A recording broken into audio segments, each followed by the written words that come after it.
down throughout southeastern Wisconsin for much of the day. We're going to get a live check of the weather here in the state for you from our crews out and about on the roads. Let me actually just switch this over because they have such a great picture for us right now.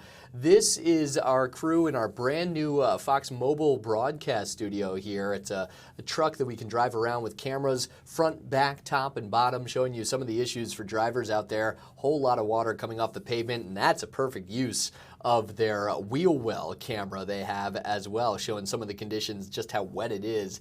You gotta have some good tires on a day like today. And we'll check in with our crew as they're out and about for us today. What's in store the rest of your Tuesday? What's coming still on Wednesday before we finally start to dry out and get the sun back for the weekend? But we have cameras everywhere, not just on the roads here in Wisconsin, but also in the nation's capital. A live look at the White House on this Tuesday afternoon. The main person who resides there, not actually there today. That would be President Donald Trump, who's a little further down the National Mall, actually visiting Capitol Hill today, trying to persuade a bit of a divided Republican Party to unify behind what he has called this big, beautiful bill, a spending bill with a series of tax breaks and also cuts to spending for different federal programs that the president is trying to move through Congress, along with the House Speaker Mike Johnson and other Republican leaders today. And we'll let you know if anything comes of those appearances. There's actually a podium, let me pop this up for you as well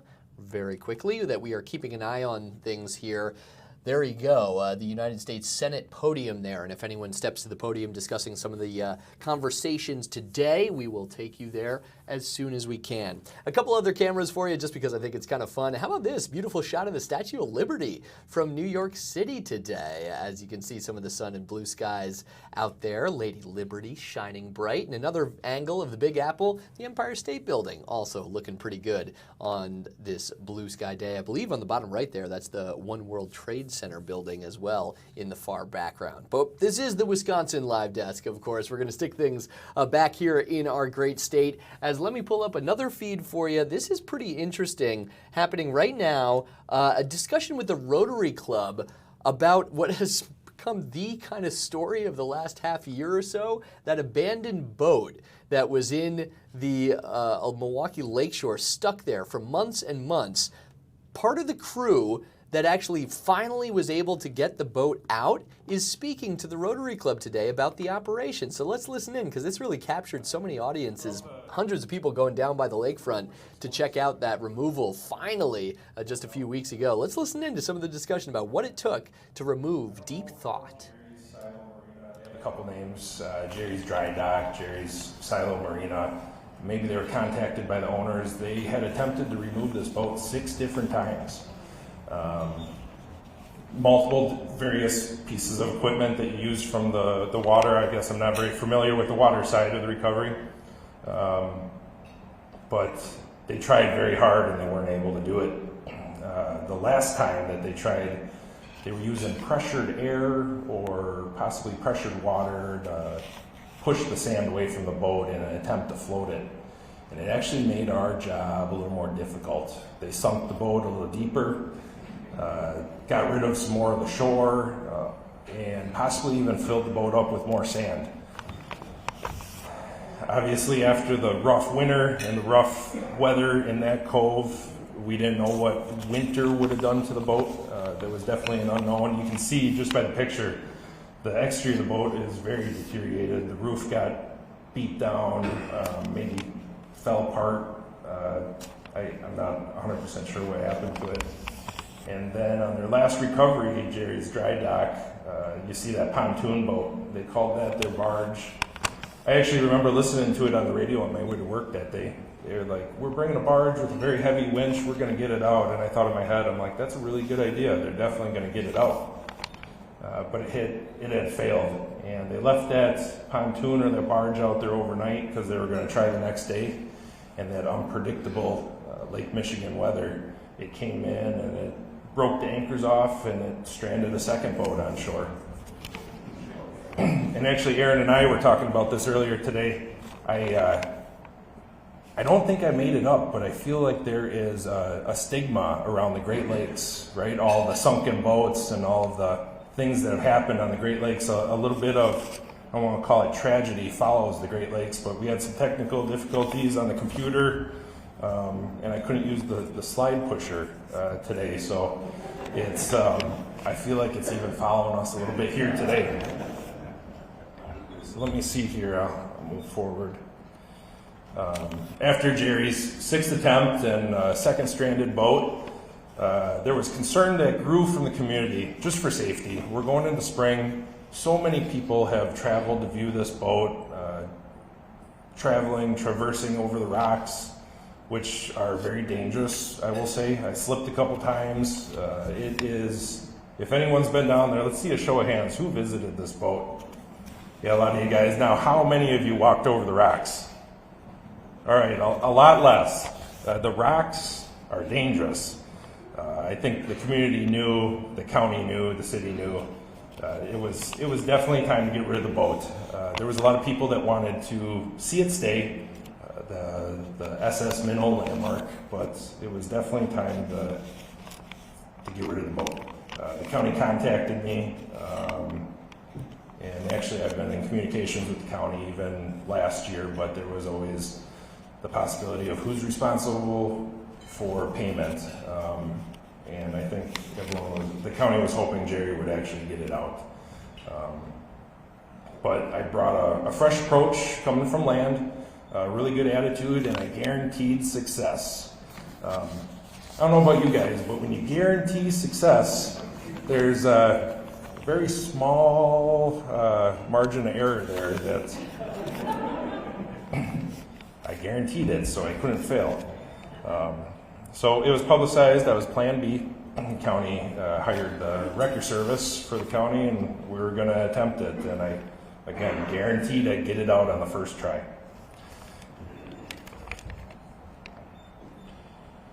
So part of my strategy and my preparation, I handpicked 12 of my best guys. As Tom said, I got about 80 employees, and they're all very highly trained, highly skilled, but the 12 I picked were the best of the best. These are the guys that I've worked through snowstorms, 36 hours nonstop. We can work 24 hours when it's snowing, we can sleep for 2 hours, and we can work another 24 hours. When there's accidents on the road, we never know when it's going to happen, and there's no going home until the job's done. So these were the best guys, I would say the best in the state, actually. My two main pieces of equipment were 50-ton rotators. Everyone sees a heavy wrecker towing a semi-truck down the road. These are just a little bit more specialized. So that's that big 65,000-pound wrecker, but then the boom on the back spins around like a rotator, like a crane. And we use it for recovery. When you see a tractor trailer crashed on the side of the road, that's us out there with our rotators, and that's how we roll them over. So I didn't think I would need it, but we brought in a third one for backup. It's called an integrated wrecker, same thing, but the boom, it doesn't spin around like a crane, it just stays in one direction. Like, you know what, I should probably bring a third, because I did guarantee this, so I need some backup just in case. I had a ton of other equipment out there. We were in a park setting, we don't want to damage the grass. We laid down ground protection mats. We brought a lot of equipment to fix the beach after we got the boat out, so we can make it look pretty. And then we had a wheel loader and some other stuff that we brought. So lots of equipment coordination with these guys. Safety, first and foremost, always. My motto is service, safety, and excellence. Safety is definitely number one, even though it's second in my motto. But maybe I should switch that. Move it around. It doesn't sound right. Safety, service, I guess. We'll talk about that later. But we're in a public area. We're not on the side of the freeway. There's a sidewalk there. There's not a sidewalk on the side of the freeway. So we had to make sure we had safety in mind, not only for my crew, but for everyone that was going to be there watching. Because again, the community highly invested in this. I think a lot of people, if they didn't watch it online, they were there in person watching it. Another thing that we did, because I guaranteed success, we held a mock recovery. The day before the recovery, I got everyone into my repair shop, the 12 guys and me that were going to do it, and we walked through it kind of with our eyes closed. We planned it out, all the problems we might face, gave everyone a job. We had this set. We knew exactly what we were going to do. Again, the best of the best, even in the state. We were ready for this.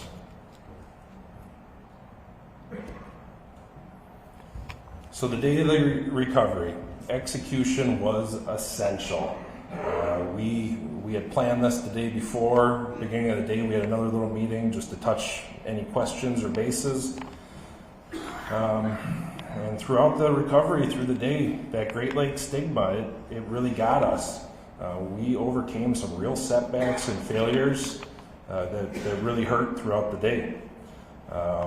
We had the public and the media on site over our shoulders the whole time. I know my wife hates it when I'm looking over her shoulder or when we're lost and I'm trying to tell her where to go and she knows where we're going. I mean, we had the media and everyone over there. I mean, this was, I can't stress to you enough how hard that was. So I'm going to kind of try to walk through the step-by-step recovery here. So we brought in all of our equipment. Again, I kind of talked about it, our rotators, our wrecker, protection mats for the grass, keep the park nice. If you're just joining us here on the Wisconsin Live Desk, and since Jeff there so kindly pointed out all the media attention, apologies for putting the extra pressure and eyes on you, but this was really the story going back to the time that Deep Thought, this boat, was abandoned on the shores of Lake Michigan back in October, I believe it was, and then finally, after multiple efforts that you heard about, was removed by Jeff and his towing company, All City Towing, brought in by the, I believe, county, Milwaukee County, to help with the removal process of that boat, taking it over the rocks and off. As he heard, hundreds of people were watching that, drew quite the fascination both online and in person when they got a beautiful day to finally get that boat out of there.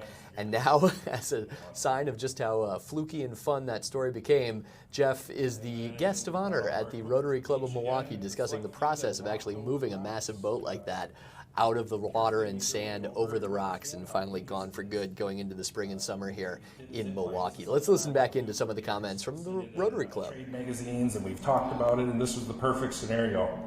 We used one of our winch lines, we connected it down to the boat, and then I have this pulley. It's kind of hard to see in the center picture. There's an orange piece kind of holding those bags. It's got a pulley on it and a hook. We put that pulley on the zip line we had built with one winch cable, and we used the second winch cable to run that pulley up and down, and that's how we got our heavy equipment to the shore. We took a large water pump down there, all of our chains, all of our straps, shovels, pieces of wood. We got a lot down there, and then later in the day we actually needed more.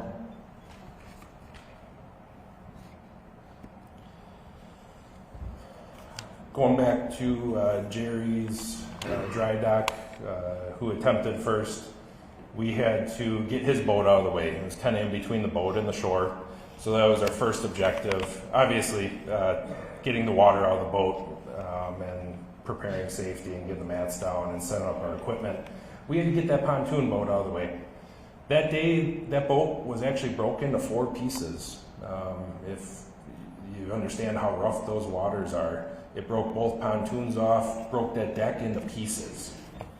And it came out pretty flawlessly, problem-free, and we were feeling good. Everyone was really happy. We're like, we got the little boat out. This is gonna go great. Shortly after that happened, we had our first equipment failure. My trucks have a lot of hydraulic lines on them. That's how they operate. And we had a hydraulic line break. And it was on one of our rotators. It was really important. One of my truck techs got to work right away. We repaired the line in about 2 hours right before we needed to use the truck. But it was definitely a large setback. I feel like we did it pretty secretly too. I don't know if anyone actually knew we had a problem until I said we had a problem. All right, so truck's fixed. We're rigged up to the boat. We pumped all the water out. Quite the ordeal for sure as you're getting some of the details, having to pump out water, work with some broken hydraulic lines there and the rest for All City Towing to finally remove that abandoned boat, Deep Thought, from the shores of Lake Michigan. Clearly a very involved presentation there. We're going to get a quick break for you here on the Wisconsin Live Desk. And when we come back, handle one of the other big stories of the last year and certainly today. new numbers out from the Republican National Convention in Milwaukee last summer. The actual economic impact far above what was even projected. A big number gets even bigger. We're going to dive into the numbers with our political reporter Jason Calvi handling that story for us on the other side of this break on the Wisconsin Live Desk.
This is the Wisconsin Live Desk.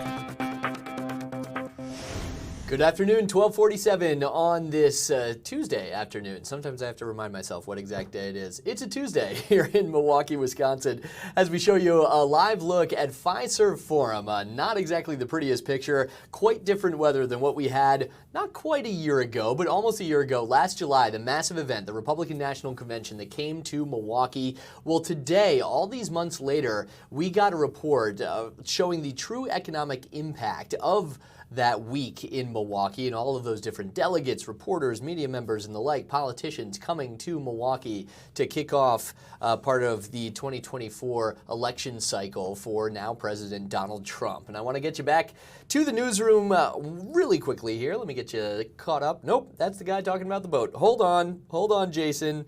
We're trying some things. There we go, my man. I can also talk about the boat if you want, Carl. I mean, honestly, it is the story, right? But no, we'll handle the politics with our political reporter, Jason Calvi. This is the joy of the live desk, trying to figure out how some of the buttons work back here. But Jason, you are covering this for us today. The Republican National Convention, the economic impact expected to be hundreds of millions of dollars. Today, we got actual tangible numbers. Take it away. What have you been diving into? Yeah, so for the years before the Republican National Convention, we heard organizers say that the city could see an economic impact of $200 million. That was based on previous conventions. Today, this new report is out right here, and it suggests that the economic impact of the RNC was a lot larger than the $200 million. They say it reached $321 million. Wow. All right, and as you can see, I got the buttons to work, so that's what I'm doing back here. Now, did you pay for the color printing? Because that's also some pricey money there. And also, do you notice, Carl, do you notice how damaged this is from the rain? I brought it outside with me to my interview. And it's not very well, pretty. that's why you're in the news. Sorry about back that, there. guys. Yeah. Let's get into some of those numbers. So more than 100 million, 121 million above the projections, which were already pretty lofty. As you've been talking to people, where does that difference come of what all of these people expected and projected, and then what actually came out to be based on this study? Sure. So one of the things that you got to keep in mind is the previous projections were 2016. The 2020 conventions, because of the pandemic, went mostly virtual, so it's really hard to get updated numbers from 2020. So we're really comparing 2016 which had that $200 million economic impact for the host cities there. That was Cleveland for the RNC and Philadelphia for the DNC, about $200 million for each of those cities. We're this many years later, we're in 2024, and so now we're seeing these numbers really spike for both Chicago and for Milwaukee. Chicago hosted the DNC this year and saw something like 371, I got the number right here. $374 million for Chicago and $321 million for Milwaukee. And that's interesting too, because coming off of the conventions in 2020, of course, it showed that they could pivot a lot of those to virtual conventions. As we saw, the 2020 DNC technically was hosted here in Milwaukee, but largely virtual with those appearances around. So that's interesting. The return to in-person actually ended up with so much more money behind it than it did even pre-pandemic. What does that big number actually entail? What all goes into the pot? Sure. So there's a lot of different pots that we're looking at. The largest pot is convention spending. So you're talking about renting Fiserv Forum, you're talking about renting the Baird Center, or renting the Panther Arena, or all those different venues that were used for the convention. You're talking about having a general contractor transform all of those spaces to, from a sports stadium to, I know you can't zoom in, Carl, but here on the front page here, a picture of Fiserv Forum transformed into a convention hall for the Republican National Convention in July of 2024. So all of that work to transform Fiserv Forum into the national political center of the country at that point in January or in July was a lot of money to transform that. The media, right? You're talking about all these big media operations, including FOX 6 and journalists from across the entire world coming to Milwaukee to cover this. They're spending money. So the direct spending is one aspect of this. Convention operating, they're estimating $162 million for the convention infrastructure spending, different parties affiliated with the convention, and then off-site visitors. So you got something like 50,000 people coming to Milwaukee and coming to the convention. Those people are spending money out in the community. They're spending it at hotels, they're spending it at restaurants, they're spending it at bars. That total money, according to this report, was $54 million spent off-site. Interesting, and this is, I guess, a sign of why we do what we do. But you and I were having this conversation a little while ago. We're just kind of fascinated by all of the different aspects of it. So let's take people into that conversation we already had to some degree. First and foremost, you had a question about the timing. This is coming out so long, almost a year, in fact, since the RNC, and Chicago's numbers actually came out much earlier. So what were you wondering about that, and what have you already started kind of diving into today? Yeah, I mean, remember, the Democratic National Convention in Chicago, we had the numbers for the economic impact for that in the fall. We had that in October, and those numbers again set a record here of $374 million for, that's a national record for a political convention, $374 million economic impact for the Chicago area. So that report came out in the fall where, here we are 10 months, Carl, 10 months since the RNC was in Milwaukee. What took them so long to get this report together? That was one of my questions I had for convention organizers visit Milwaukee, as well as the host committee. Like, what took you guys so long to put this together? And they said they were still waiting for receipts up until a few weeks ago, some final receipts. They wanted to have every part of the equation put into this report, this final report that's out today. And so they said we're actually waiting for some receipts. They're also going to be donating the host committee. The 2024 Milwaukee host committee says they have leftover money in the bank. They say several $1 million, and they're going to be donating that. So they also wanted that to be reflected in this report as economic impact, as some of these donations that they're going to continue making over the next few weeks here. Interesting. And yeah, we should note it's not $120 million, not the difference between the projection and what ended up being the final number. It's the host committee specific money that was not used during the convention that will then be donated to the community.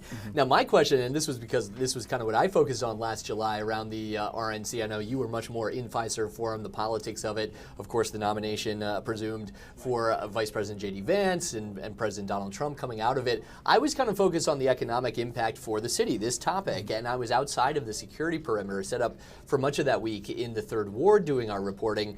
And kind of the story became the haves and the have-nots, right? If you were inside of that security perimeter, you made out like gangbusters. There were restaurants, including one that I spoke to in the Deer District. They're used to Bucks games. This was like multiple Bucks games in a day over the course of 4 days of the convention.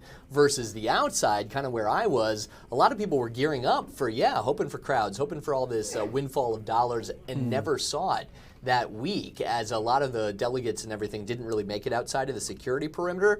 So with that as a background, what else are you kind of looking into today for the people that say, cool, that's a really big number. We didn't see any of that last summer. Right, and that is, again, that's my other question when I'm talking to the host committee, when I'm talking to Visit Milwaukee, about what is your message to these businesses, some of these bars and restaurants that you visited that were completely empty that week. Some of them very, very sparse. They were really hoping for a boom, and they really saw it personally as a bust.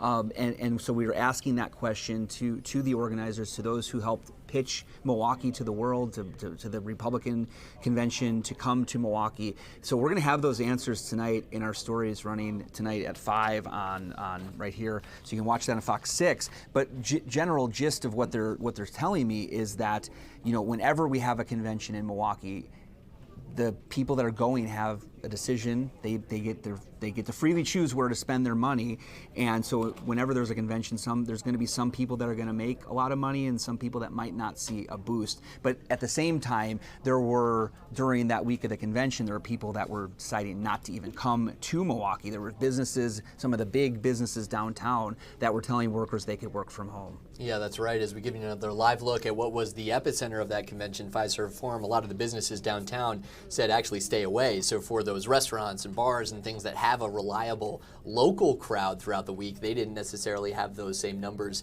because people were kind of avoiding the area if they could, given some of the security issues, road closures, things like that. The other thing I guess I'll ask you too, Jason, is much of the talk, this was a Republican convention in a Democratic stronghold of a purple state here, and there's kind of that back and forth between Democratic Mayor Cavalier Johnson and other politicians saying, okay, we may not agree with them politically, but we want those dollars to come in. We want this to be here in terms of what it could be for a springboard for Milwaukee, and I know Visit Milwaukee was certainly very proud of that. Okay, if we can pull this off, what does it mean for the future, and how does it pay dividends for years to come in terms of other events?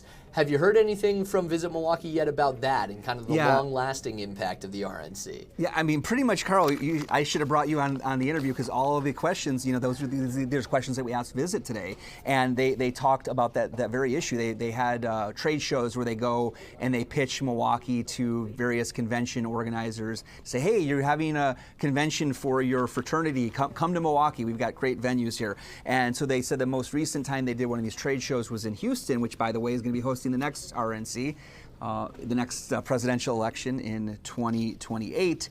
But they said they were at the trade show in Houston, and people came up to them and said, oh, we just loved seeing that beautiful new convention center. The Baird Center has been if you see the new space, they're absolutely gorgeous. And people came up and said, we saw it on the news, we saw it on the coverage of the RNC, we want to have our convention in Milwaukee. So that's what the city's hoping, is that these sort of being seen by the whole world during the RNC is going to help lead to future conventions coming to our Baird Center, to our sites downtown. Yeah, and certainly it was, let's just say, a much better week than what we're getting today in terms of the weather department, right? It was basically absolutely perfect weather for a July in the Midwest for that entire week with the RNC today. Obviously not the case. Although Fiserv Forum, let me just mention that as well, Jason. I know on the Bucs side of things, they have tried to land an NBA All-Star game for years now with that still relatively new arena that opened, I believe, broke ground back in 2016, then opened a few years after that.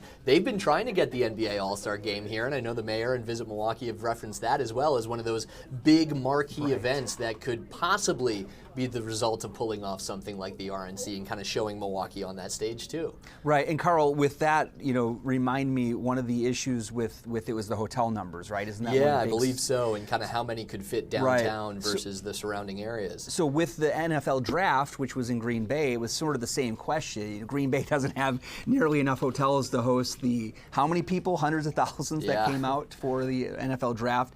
And so really when they were looking at hotels for the draft, they were looking at hotels really as far as, Milwaukee, Sheboygan, it's pretty much the whole state was going to be potentially hosting people that were coming in, driving in typically for the NFL draft. So maybe that kind of sets a stage now where Milwaukee could say, hey, look at how the NFL draft did, and potentially, Milwaukee could host one of the All-Star games moving forward. Yeah, and those attendance numbers absolutely through the roof for what was expected, and then what ended up happening in Green Bay for the draft as well. All right, Jason, let me ask you one final question here. We are journalists. I think we're inherently skeptical to some degree. You get that big press release this morning, that giant number. It's all kind of pomp and circumstance. Yeah. Is that the actual story? Kind of smashing success, the RNC in 2024 for Milwaukee, or where do you think the kind of truth lies in all those numbers and all the reactions? Well, I think that you're going to have to factor in that there were definitely some businesses downtown that had a bad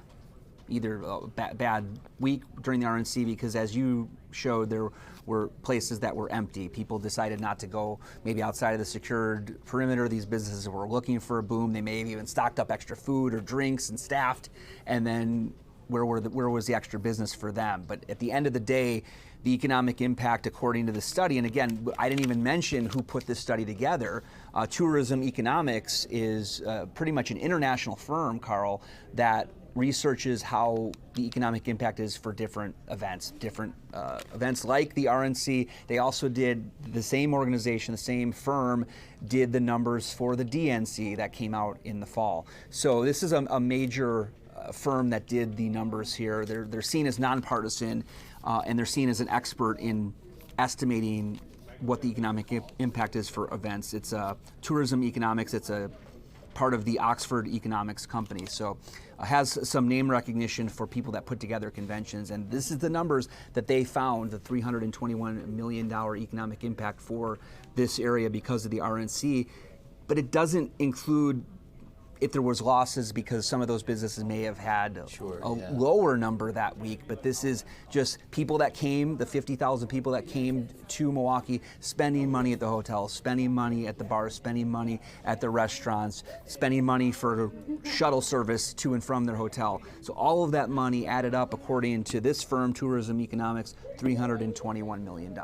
Hey, I just saw Kim Murphy walk behind you. She's taking over from me in about 30 minutes here on the Wisconsin Live Desk. Hi, Kim. In the meantime, I get the pleasure of chatting with Jason here in the first hour of the Wisconsin Live Desk. All right, we'll let you get back to it. As you can see there, a big packet, whole lot of numbers for Jason to dive into, and of course the reaction from parties on all sides coming for you later today on Fox Local. Jason, thank you. Always a pleasure. People just got a little window into some of our newsroom conversations here on the Wisconsin Live Desk.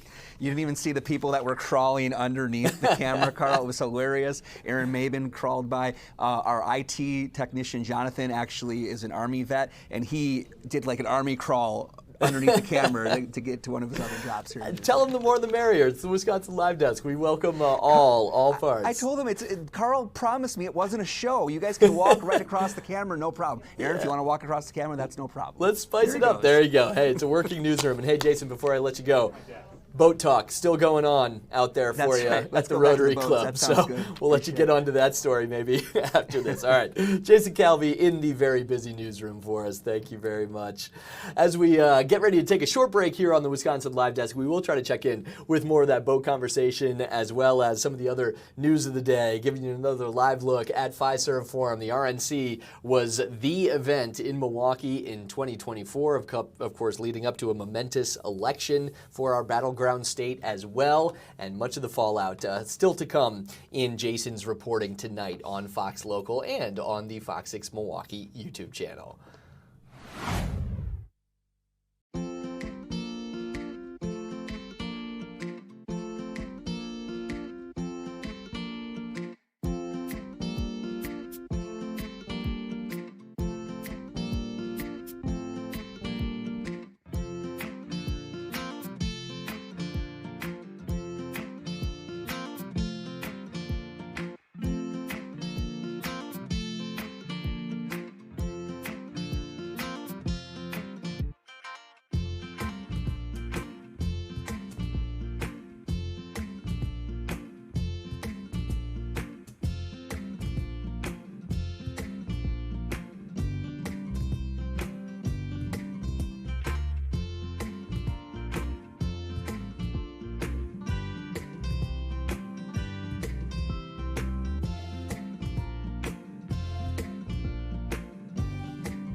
This is the Wisconsin Live Desk.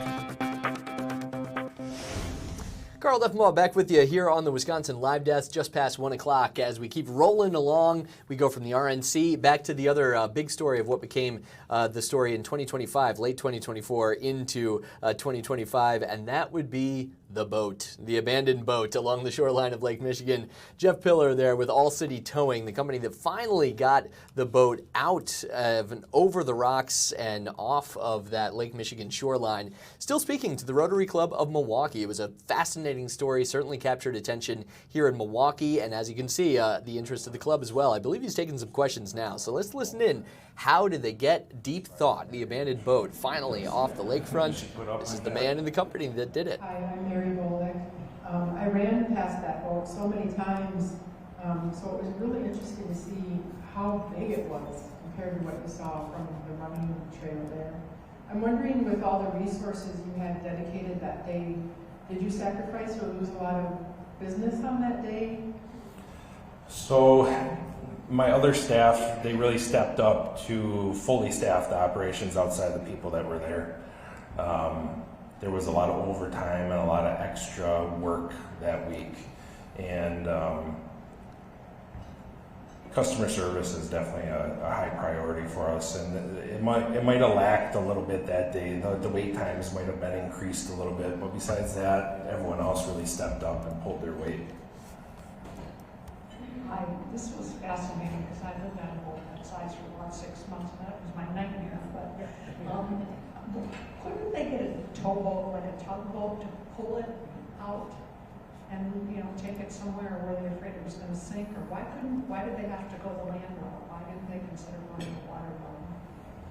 So I think if it was addressed right away, a towboat could have pulled it out. A couple of them. Because obviously it didn't get all that weight the second day it was there. And I think it really came down to the price. The couple that purchased this boat, this was their retirement. I heard a couple times they spent their life savings on it.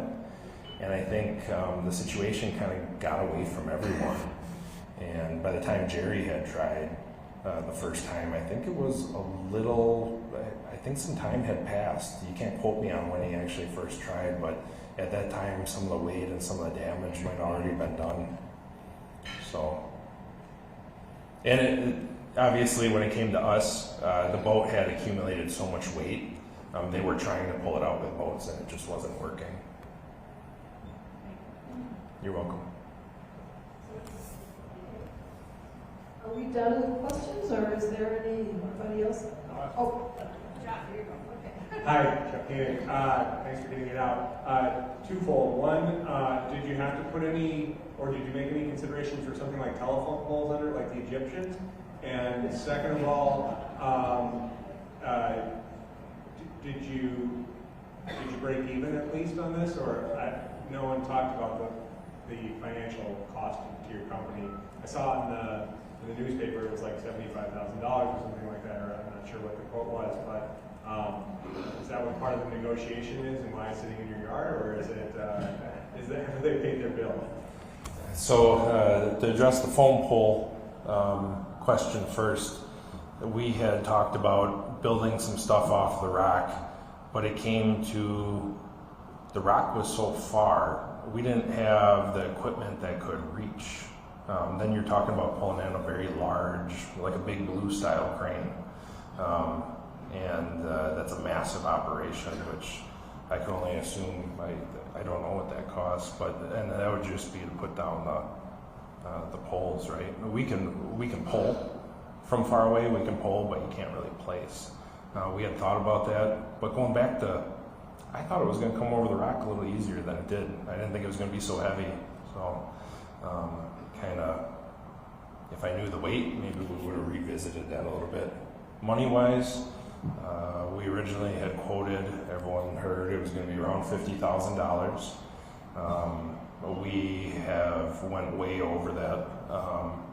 We are still I'm only charging the county and the taxpayers that $50,000, but I have a discount on my invoice that's approaching about $35,000.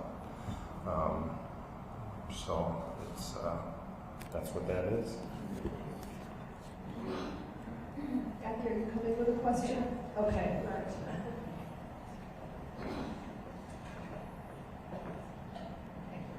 So, are the owners not liable, or their insurer? So they are not insured. It happened, they had purchased it, I think just a couple days before the accident happened, if not a day or two, possibly that weekend. I can't speak exactly on that because I'm not 100% sure, but I know they didn't have insurance. If anyone buys a car or a boat, make sure you get insurance that day. That's very important. But you bring up a very valuable point. Kind of to my discussion, there should be some laws into effect because at this point, no one is being held responsible besides the taxpayers, and I'm one of them. I think that wraps it up. So thank you, Josh. You're welcome. Thanks for having me here. And we hope to see you back at Rotary as a member. How about that? A hero's response there. Round of applause for the man who led the company that was able to finally get Deep Thought, the abandoned boat stuck on Lake Michigan between Bradford and McKinley Beaches, out and away before Milwaukee spring and summer. All right. As that wraps up, we're going to take another break here on the Wisconsin Live Desk. A lot more to get to, including some of the weather of the day. We'll give you another live look outside at Fiserv Forum downtown.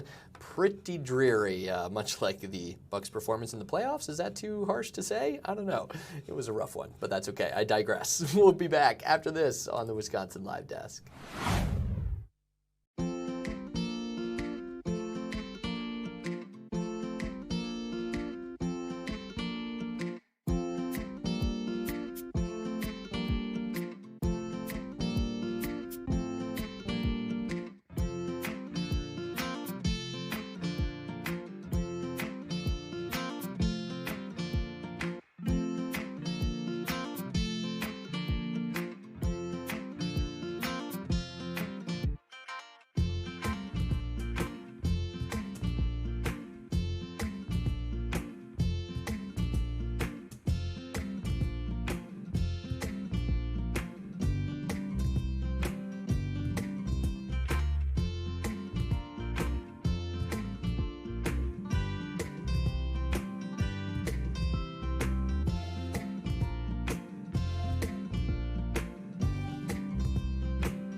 This is the Wisconsin Live Desk. Hey, Carl Leffenbaugh back with you here at 1:15. The Wisconsin Live Desk rolls on as I try to get a few of the different feeds for you that we have from around the country, just because I kind of always think it's kind of fun to check out what's going on for you here. A much different day, weather-wise at least, in the nation's capital. You can see breezy but sunny as we get a live look at the White House.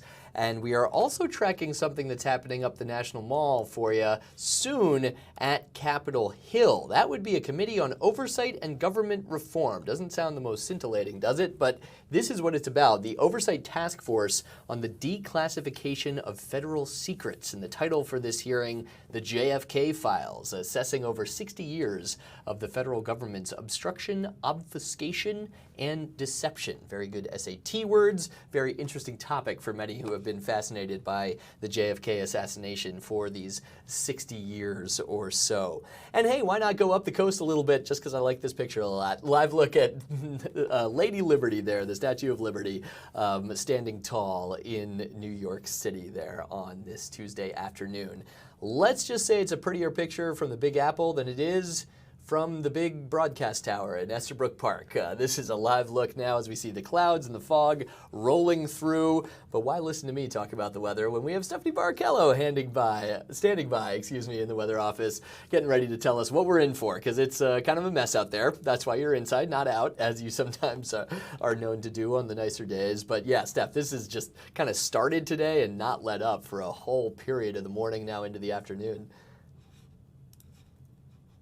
Fall totals across some of our communities are on the higher end. In fact, here in Brown Deer, we've just crossed over 0.8 of an inch. I have a sensor in the corner of the screen, so that's what I'm looking at. And then the rest of southeast Wisconsin, not too far from that. I mean, Milwaukee looks like they're just over 0.7 of an inch. At Mitchell International Airport, just over 0.8 of an inch in Racine. Madison over 0.8 of an inch, and Fond du Lac over 0.5 inch. So you can tell we've seen some really steady and even heavy rain at times. Now this is going to continue from here. We'll have a little bit of dry time later on this evening, maybe overnight, but then as this system starts to move eastward, we're going to get in on all the rain that's around it, on the back side of it. So showers, Carl, are still expected even throughout the day tomorrow. It just won't be as heavy as what we see today. So I think by Thursday, that's when we'll begin to dry out. But until then, I mean, expect more of what we have today sticking around throughout the day tomorrow. Man, okay, we got to get through this middle part of the week. Now, the payoff for many people,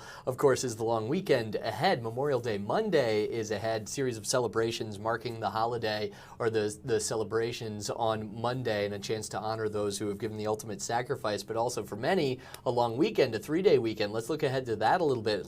People obviously kind of have that unofficial start to summer vibe. You want to be out and about on Memorial Day weekend. How does that look for folks? It's still going to be a little on the cool side, although I do think if we can manage some sunshine, it will be the nicest day of the extended weekend, if you will. Now, starting Saturday, we will start to climb into the upper 50s, low 60s, so still that lakeshore temperature going to be a little cooler, and then we'll just continue to tack on a few degrees on into Sunday, so maybe around 60 lakeside, low to mid 60s inland, and then similar conditions on Memorial Day itself. So, I mean, it's not going to be the best day to maybe head to the pools or head to the lake. I still think it's going to be a little cool for swimming itself. I know we always think about that when it comes to this holiday, like you said, kind of the unofficial start to summer. And then also, of course, for any events that are going on Memorial Day. I know we've got a few near me. It's going to be a day where you're still probably going to want that light jacket at least, if not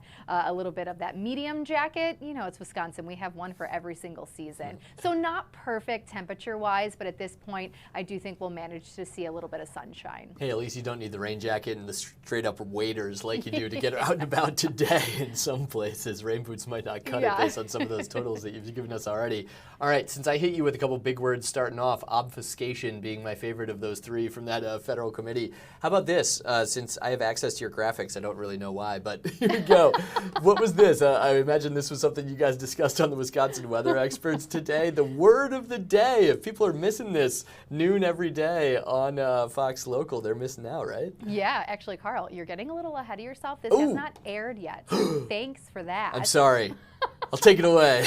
No, that's really awesome, though, that you mentioned it. Holly is actually working on that right now. So Holly does this segment called The Word of the Day, where she takes different types of weather or different, meteorological processes, and it's really cute, puts it in a little word search, and then just explains what it is with a picture. I know it sounds so simple, but there's a lot that goes into it. Great, yeah. There's so the one that you just saw, I won't give it all away. Lips but are sealed. It's Virga. Okay. So hopefully in a coming episode, we'll talk more about Virga, and there's such a cool visual with that, and such a really cool definition to it as well. So that's something to look forward to. Yeah. But Carl, if I can, go for it, actually. please. I was going to say I have some words to describe this camera right now, but I'm not sure I can say them even on a digital streaming platform. Yeah, maybe don't do that. At the end of the 11 o'clock show, if anybody was still with us, which I'm sure so many people were, of course, we have another confirmed tornado in Dodge County. So since I have you, let's just talk about that right now. So previously we had 5 confirmed tornadoes in Dodge County, 2 out west, 1 from Columbia County, 1 from, I believe, here, I can pop it up for you. Yes, thank you. We actually, a graphic I can show you and help you out with here. So this gives you a little bit more of a perspective. But as of about 11:55, we had a 6th confirmed tornado. And this one was a little more interesting. So this was northeast of Theresa. And so originally, as the National Weather Service was surveying, they just kind of tacked this area onto the Mayville tornado. But after going back, reassessing some of the images that they took, they ended the path of the Mayville tornado, and then this is now an EF1, separate touchdown just towards the northeast of Theresa, and then just north of that is the Lomira tornado as well, which was an EF1. So there you go. Certainly noticeable too that all of them are EF1s or 2s as well. I mean, we have seen a series of EF0s over the years, right? Maybe that lowest level, still very serious, but the lowest level, and at least in Dodge County, they got some pretty gnarly tornadoes coming through. Yeah, absolutely. So I know a lot of cleanup still. This rain is not helping, but the rest of the week does look quiet. Okay. Since we can mention this as well, we chatted about it a little bit on Fox 6 News 11, but if people missed it, at the very bottom there, the Portage one, EFU, that is not a typo. That is not supposed to be a number of some kind. You want to take it away with our word explanations here and keep the theme going? Yeah, so that is a technical ranking on the enhanced Fujita scale, which is what we use to rank the strength of tornadoes. It is not... Steph, hold on real quick. Yeah. Oh my goodness. I don't know where this is coming from. We'll get back to that. This is a Blue Angels demonstration. This literally just popped up on our camera feeds in Annapolis, Maryland. So the Blue Angels, the Navy Blue Angels, performing in the home city of the U.S. Naval Academy. How cool is that? Wow. I love stuff like this.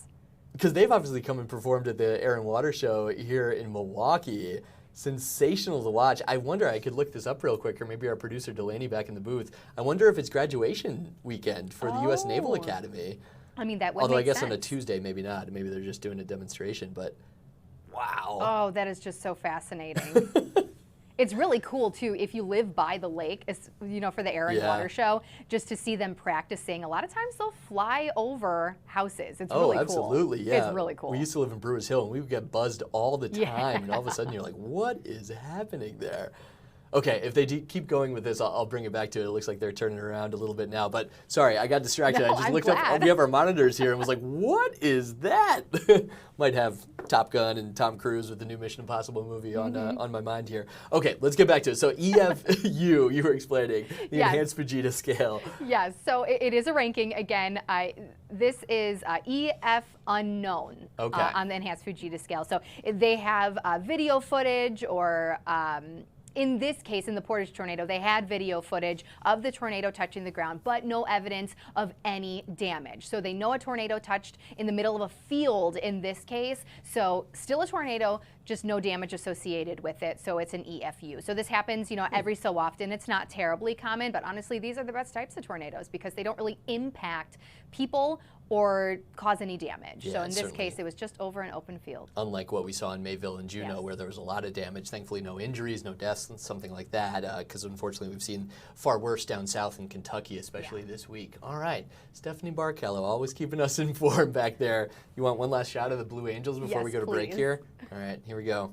Here's they're in their diamond formation, part of this demonstration, the Navy Blue Angels in Annapolis, Maryland here today. That is so cool. All right, quick question, Steph. Would you fly in one of those if you were given the opportunity? Oh, no. Too scary. No? I'll watch. It wasn't the Blue Angels, but when the Thunderbirds were here for the Air and Water Show, I did get to go up as kind of like the media flight that they'll do. Did you pass out, It was incredible. It was so cool. Okay, I can say, we'll just leave the feed up because it's more interesting than watching me, but I did not pass out. We did pull 9 Gs on one of the big turns we did over the city. And first of all, just the technical ability of those pilots being able to operate at the highest level as I'm like barely staying conscious, to Steph's point here, was just amazing to see in action like that. And they're just kind of used to all of it, obviously, after hours and hours of training in those amazing jets. But yeah, the perspective being up above Milwaukee like that, seeing my house, seeing some other buildings, of course, from that perspective. And then, yeah, we pulled 9 Gs. I did not throw up until we landed, and then I lost my lunch. But they informed me, first of all, that that didn't count. I didn't throw up while we were in the air, so it didn't count. They were very kind to me. And second, that it's actually very normal, basically because your body is just riding on adrenaline when you're in those moments like that. And then all of a sudden you get back on solid ground. We landed, we were taxiing back, and all of a sudden your body's just like, what happened? What did you just put me through, basically? I have the urge to watch Top Gun. I know, right? To be honest with you. Time to cue it up. Okay, a little bit more information from Delaney back in the booth. This is indeed the U.S. Naval Academy graduation flyover that's scheduled for today, or for tomorrow, excuse me, in Annapolis. Let me pull this up for you. The Blue Angels show schedule for 2025. Yeah, so tomorrow, the 21st, is a graduation flyover. Actually, sorry, excuse me. Tomorrow is a Naval Academy air show in Annapolis. The 23rd, so we get to, I believe that's the Friday, is the actual graduation flyover they're doing. So this must be some of the practice. They come into town, get familiar with the airspace. That's an amazing shot, Steph. They are so zoomed in. I know. This is incredible. You can even see the colors. Oh my gosh. On those planes. All right. Hey, this might be, congratulations. You and I have taken part in my favorite moment of Wisconsin Live Desk so far in its young history. I'm honored to be a part of it. We had the Racing Sausages do a race at Potawatomi, and that was the top for me, but now the Blue Angels, I think we got it. And guess who just walked in, too? Oh. Say hi. Hey. Who's that? You're not ready Kim to be on camera Murphy. yet? Steph, right, she's not ready to be on camera yet. We'll just put the Blue Angels back up. All right, Steph, thank you very much. Handling all kinds of things. We'll let you get back to your actual job back there in the weather office. And we have to take a quick break here on the Wisconsin Live Desk.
This is the Wisconsin Live Desk.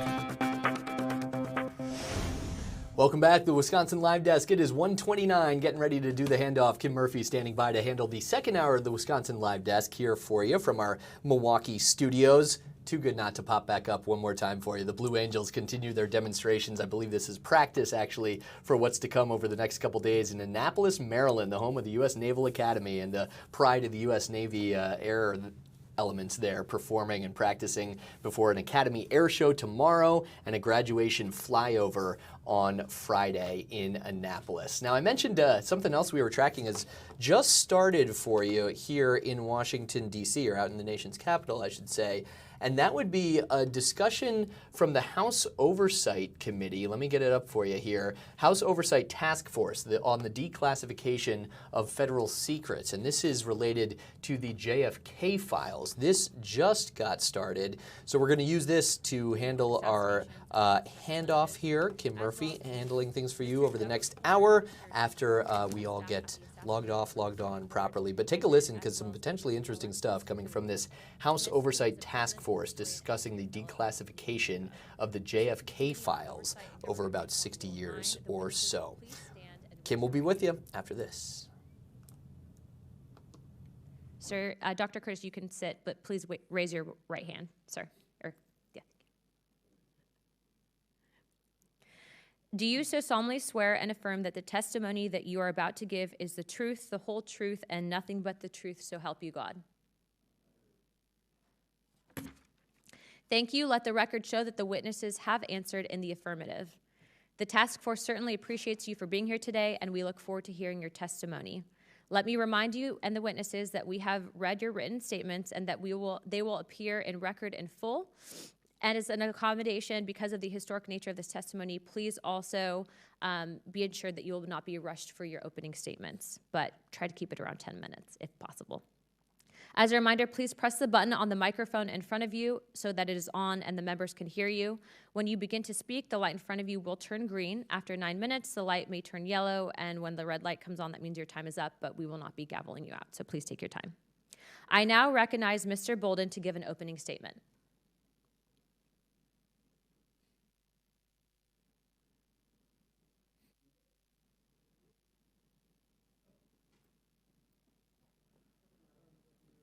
Sir, we can't hear you. Is your microphone on?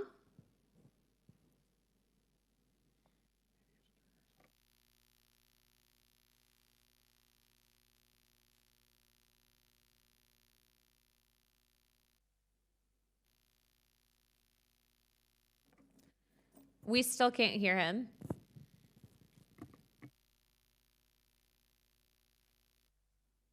Okay, we are going to move to Dr. Curtis while you guys work through the mic issue, but Mr. Bolden, please be assured we will be coming back to you. So we'll just pass. We will be coming back, though. Dr. Curtis, if you can. Thank you. My story begins when I left my office to go to get something to eat before I did surgery. And to do that, I had to go by the emergency room. And when I went by the emergency room, a policeman came out of the door into the emergency room, grabbed my shoulder, and he said, "Are you a doctor?" Can everybody hear? Yes, sorry, Dr. Curtis. Mr. Bolden, we can hear you now. Your microphone's working, but Dr. Curtis is doing their opening statement. So if you could just pause real quick and then put yourself on mute. Thank you. Dr. Curtis, please continue. All right.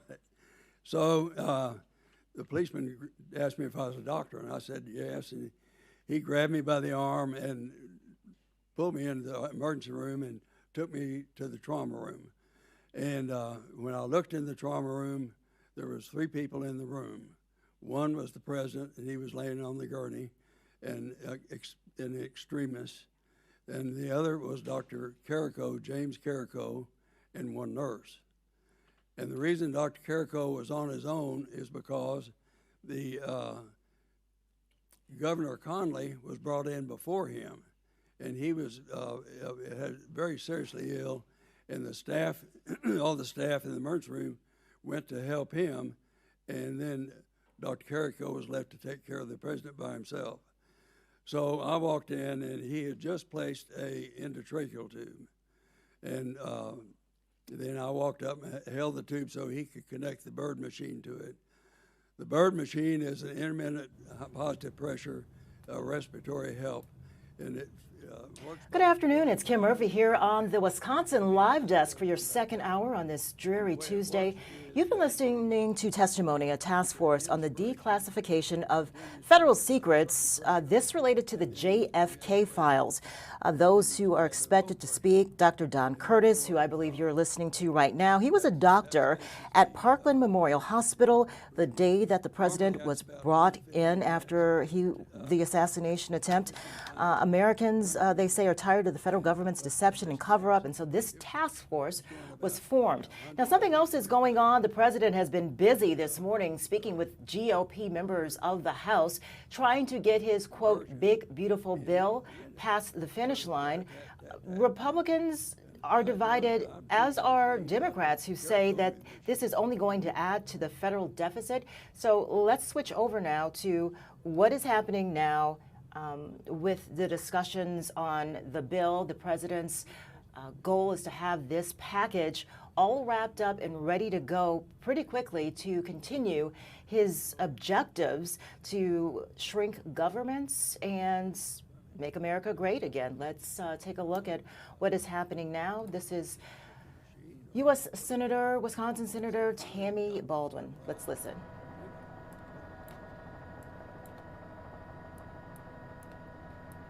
Not hurt Americans and not gut Medicaid. If not, these cuts to Medicaid are his legacy, and he owns that. The issue is not going away quietly into the night. We'll continue raising the alarms, telling the stories of the real people who are getting the rug pulled out from under them, and fighting back.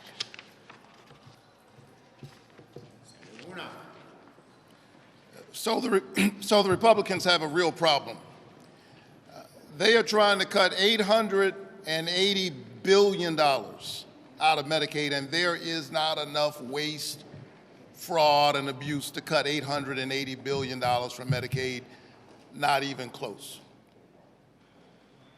And so they are coming after people's health care, pure and simple. And they'll find many ways to talk about this. They'll talk about work requirements. But let's be clear what they're talking about. They're really talking about work reporting requirements. We have already seen this experiment in Georgia. Our governor has a program called Pathways to Coverage. He ought to call it Roadblocks to Coverage. We've got over 500,000 people in Georgia who are in the health care coverage gap. A lot of those folks could be covered right now if Georgia would just accept the Medicaid expansion. Instead, we've seen this program, and 20 months later, they've covered a whopping 7,000 people. That's it. 7,000 people. And so all of these are just tricks. These efforts of putting red tape up, asking people to certify their hours month after month after month, does not incentivize work, but it does a very good job of keeping working people off of their health care.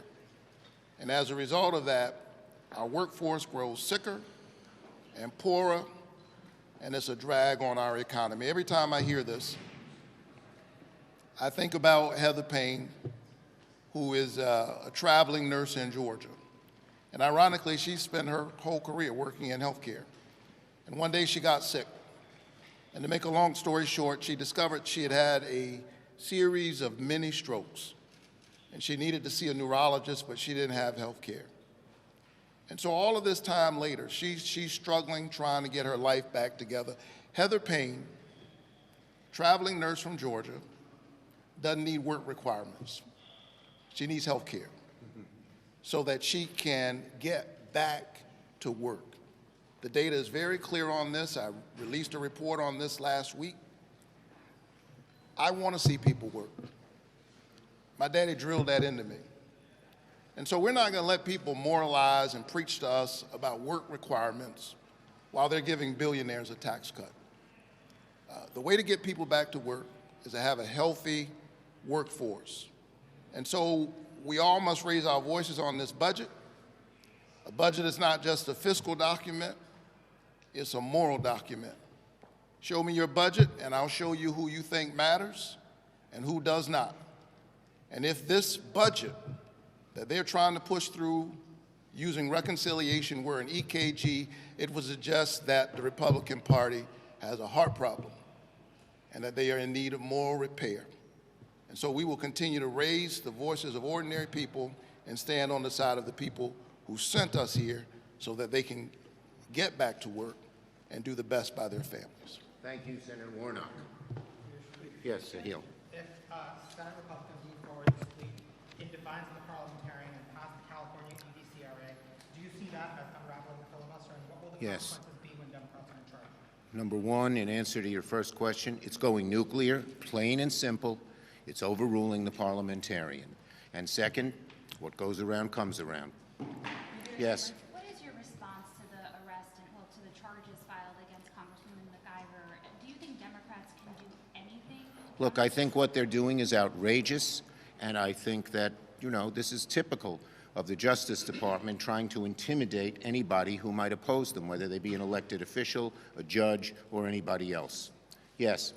Why were you a no on the Genius Act? The bottom line is that Donald Trump is engaged in such graft corruption with so many of these items that I wanted the bill to be a lot stronger. Now, it was improved. When we voted no the first time, many of my colleagues made improvements, but it was not at all tough enough on Donald Trump and his family. Thank you, everybody.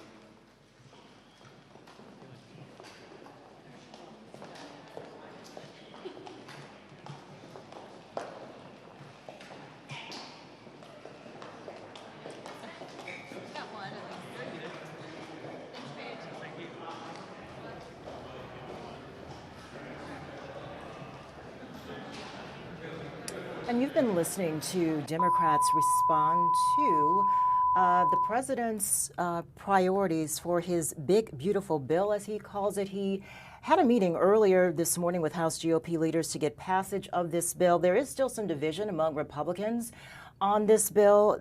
The division is there are some who say the cuts don't go far enough, and then there are others who want to increase the amounts that tax filers can deduct from their state and local taxes, which in turn will increase the deficit down the road. Now, President Trump says that the party is unified. He stressed that over and over again, and he says that he is convinced that this is going to pass. The stumbling block here are the House Freedom Caucus members. They are the most conservative part of the Republican Party in the House, and they want to see deeper cuts. They say this does not go far enough, and that's they're angry with the president and his legislative agenda that it only cuts roughly $1.5 trillion, but it would add $2.8 trillion in debt over the next decade, and that's according to a nonpartisan group called the Committee for a Responsible Budget. There's some other things that are going on this afternoon. We were telling you about a task force that is looking into the release of the JFK files. So we're going to switch over now to for some of that testimony. Let's listen in.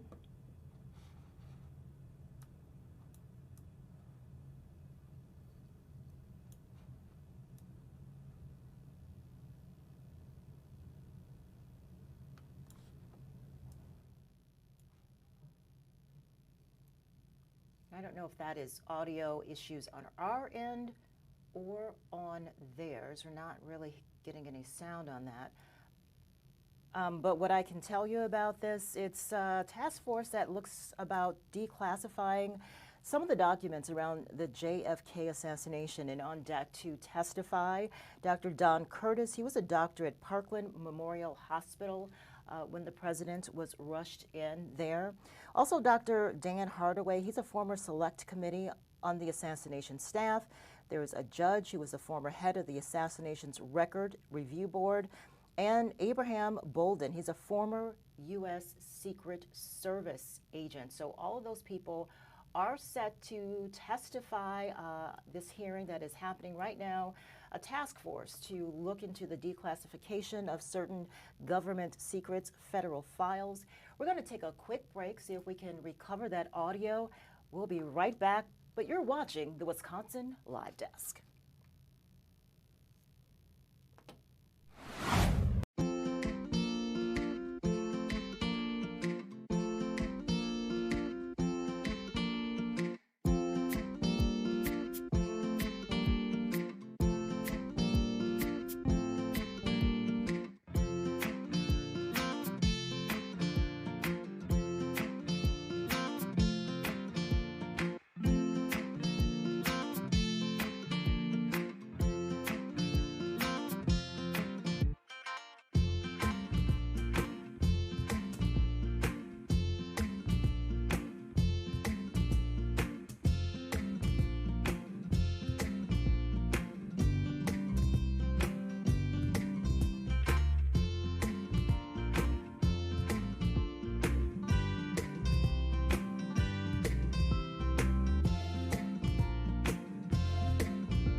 This is the Wisconsin Live Desk.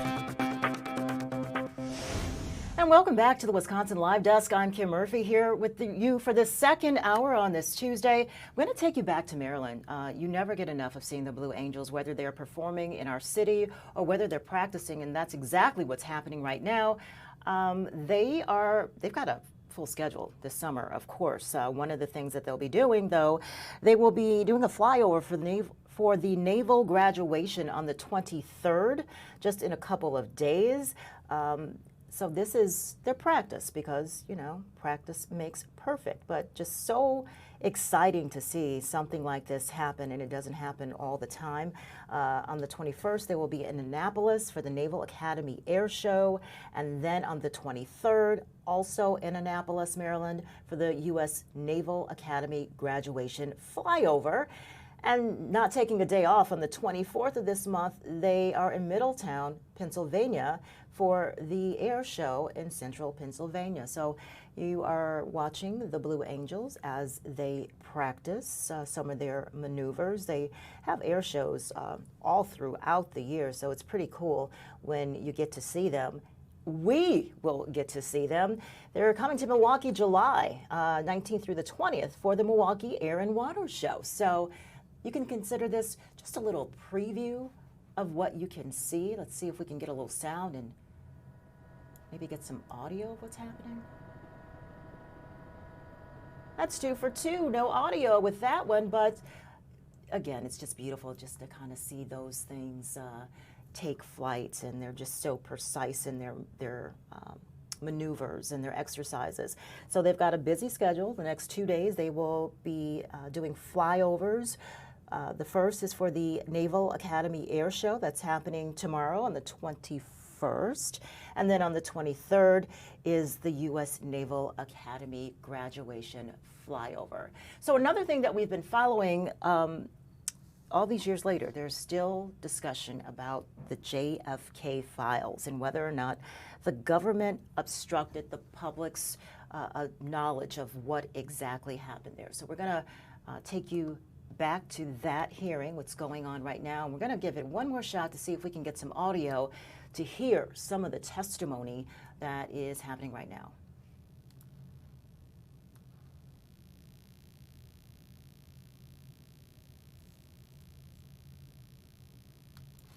That does not seem to be the case, but just it's very interesting. Again, some of the people that have been called to testify, and one of those persons is a doctor who was at Parkland Memorial Hospital, and there was also a former select committee on the assassination person, that's Mr. Dan Hardway, he's there, and a former Assassination Records Review Board staff member, Dr. Douglas Horn, or Mr. Douglas Horn, and Mr. Abraham Bolden, a former U.S. Secret Service agent, and I think that is probably for myself, one of the most interesting testimonies that I would be looking forward to hearing. Somebody who was on the ground that day and who was investigating exactly what happened. This task force was formed to, quote, uncover the cover-up of classified information that should have been made available years ago. And so the President Trump that's one of the pledges that he's made, to unseal classified documents related to the JFK assassination. Over 60 years, some of these documents have now been sealed. And the fascination around what exactly happened that day in Texas, it's still just as great as it was the day that it happened. Switching gears now, I looked up, and this is what you're seeing outside. This is your Tuesday. Much of this is going to be around for today and tomorrow. So I say, what better way to spend your day than to check in with the Wisconsin Live Desk to see some of the things that we are keeping tabs on this afternoon. It's been kind of slow here on the news desk, but you know, that happens from time to time. But overall, not too bad as I look around as our traffic cameras. There was an accident a little bit earlier, but people seem to be driving according to the weather conditions. Bringing you back here on camera. So one of the big things you just heard, we started the hour with Democrats responding to the president's proposal for his big, beautiful bill. This is important legislation. This is the corner piece of the president's agenda. And he is pushing House Republicans to come together to get the passage, to get this bill to his desk. There's a problem, though. There's a division between Republicans. Some Republicans say these cuts don't go far enough. The bill would cut about $1.5 trillion from our deficit. However, it adds $2.8 trillion in debt over the next decade, and that's according to a nonpartisan group, Committee for a Responsible Budget. The House Freedom Caucus has been the sticking point. The members, there are 31 members in this caucus, and the chair is Andy Harris of Maryland, and they are the most ideological conservative part of the Republican Party in the House, and so they want to see deeper cuts.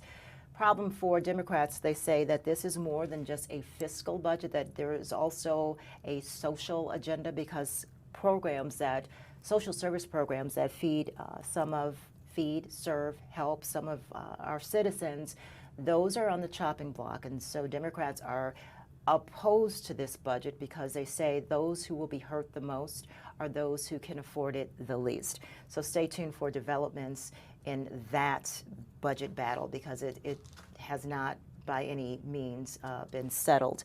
Another thing that happened today, Delaney, our producer, new rules for the COVID vaccine, if we could get a super up for that. This is big.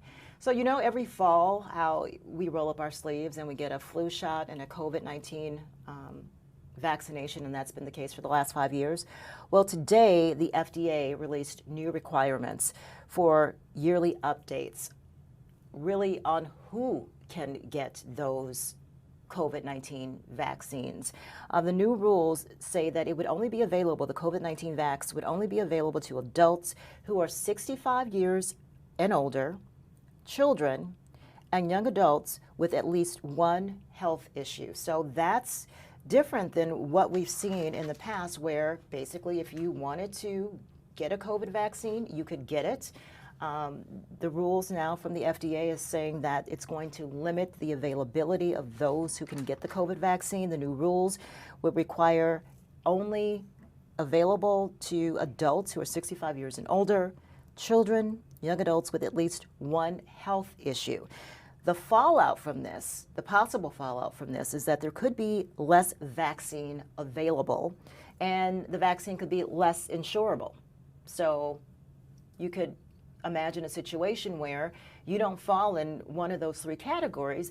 Your insurance may not pick up that COVID-19 vaccine because the FDA says it is not required for you. So how does this juggle with the CDC? The CDC makes the recommendations on who should get the vaccine, but the FDA is the governing body which says who can get the vaccine. So this is a big change for the last 5 years. If you wanted to get a COVID-19 vaccine, you could freely. And now with this change of the framework that was published in the New England Journal of Medicine, that may not be the case for a lot of people. Now, another story that we're covering locally, of course, is the tragic situation at UW-Platteville. And Delaney, if you can work on a super for that. We know that now the victims are two women, both 22 years old. The police, UW-Platteville police, are saying that this was a targeted and isolated situation. It happened at Wilgus Dormitory, which prompted a campus-wide shelter in place for a couple of hours. And there were all sorts of reports that were circling online, a lot of misinformation that was circling online.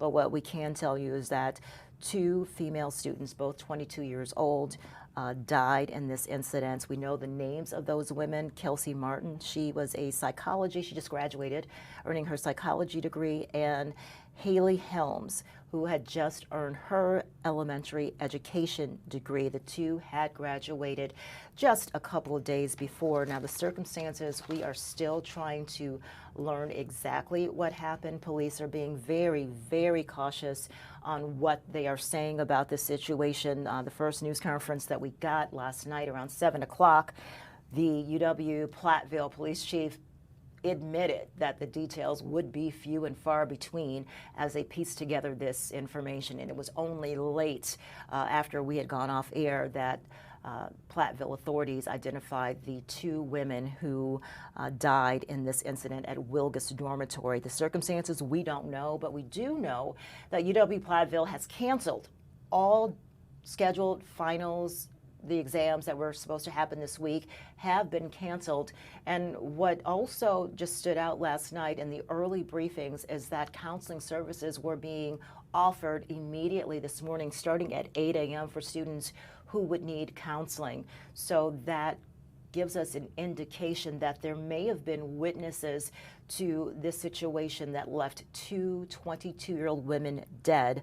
We know that Kelsey Martin is from Beloit and Haley Helms is from Baraboo, and that's just about all we know, is that the 2 graduated about 2 days before from the University of Platteville, and we are waiting for more information as this investigation folds. We're going to take a quick break, check the matrix, and see what else is going on around Wisconsin and around the nation, and we'll be back in about 2 minutes.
This is the Wisconsin Live Desk. And welcome back to the Wisconsin Live Desk. I'm Kim Murphy for you on this Tuesday in the second hour of Wild. Right now there is a news conference going on in New Orleans. The other story that has captivated so many of us is this prison break. 10 prisoners managed to escape through a hole behind a toilet. Let's listen in as some more answers are hopefully being given in this situation. Criminal charge, or it's, something that falls below the level of criminal malfeasance or direct involvement with the escape. So that is part of why I will eventually issue a comprehensive report, and I will bring, everything basically that I've been able to collect and can address the problems that I've identified. If we find individuals whose conduct rises to the level of what I would consider to be chargeable malfeasance, then we will charge that. Thanks, y'all. Please don't get WIES in the background if y'all can. If y'all are shooting her on the way out. Okay. Yeah. Mm-hmm. Sorry. No, that's okay. It's strange for me to have to keep looking straight when y'all are asking me questions. You did good. You did good.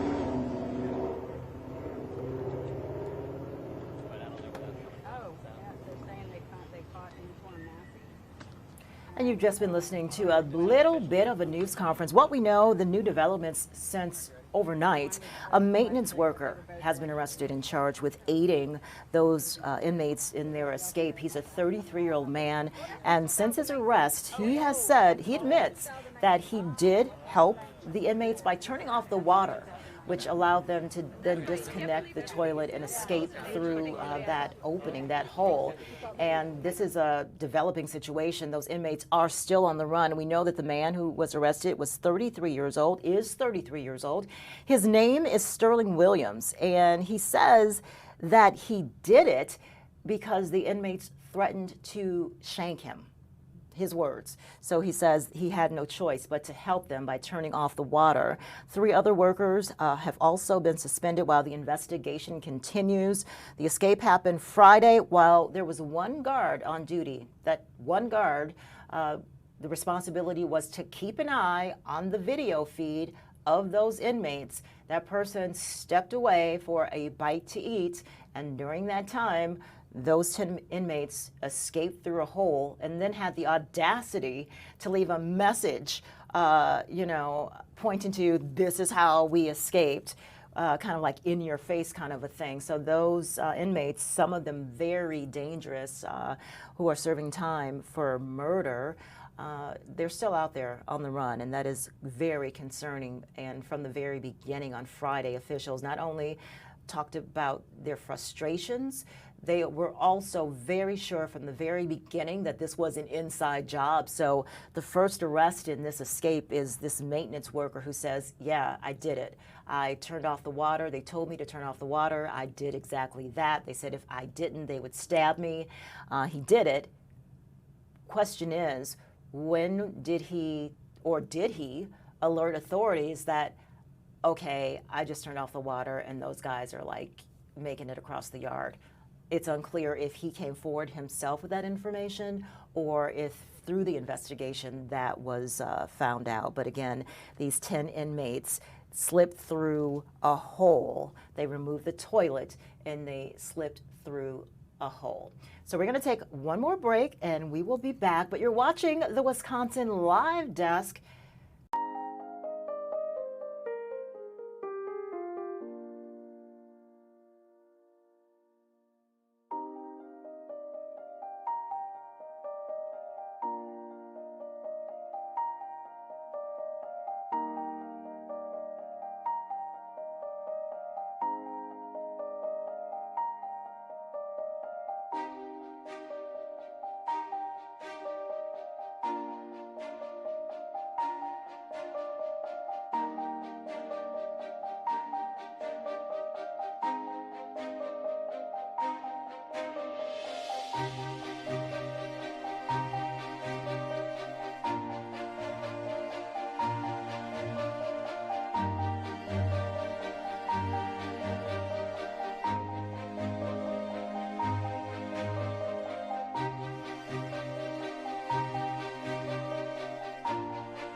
This is the Wisconsin Live Desk.